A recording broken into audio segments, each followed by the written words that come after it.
राधे राधे दोस्तों, आज हम आपको गया में पिंडदान क्यों होता है इसकी कथा सुनाएंगे।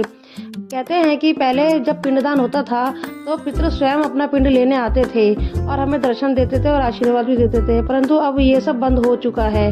अब पिंडदान जब होता है तो पितृ अप्रत्यक्ष रूप से आते हैं। इसकी एक कथा है। एक स्त्री थी जिसका संबंध एक अन्य पुरुष से था।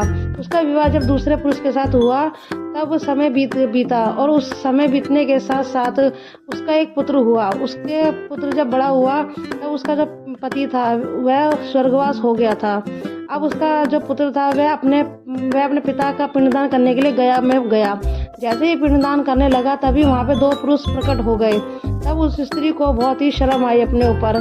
तब उसके पुत्र ने पूछा कि माता ये क्या हुआ। तब उसने अपनी सारी सच्चाई बताई कि बेटा तुम्हारे असली पिता दूसरे हैं, ये नहीं है। तब यह देखकर उसके पुत्र को भी बड़ी अपने पे ग्लानि हुई। तब वह तो खड़ा रहा। तब इस आदमी ने कहा कि मैं तुम्हें श्राप देता हूँ कि आज के बाद इस जगह पे जो भी कोई पिंडदान करेगा वह आएगा तो सही परंतु किसी को नजर नहीं आएगा।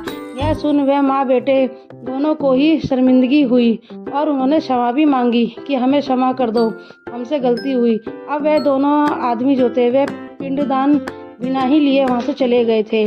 और इस तरह से गया में पहले पितृ आते थे और अपना पिंड लेके स्वयं जाते थे और अब अप्रत्यक्ष रूप से आते हैं और अपना पिंड लेके चले जाते हैं। राधे राधे।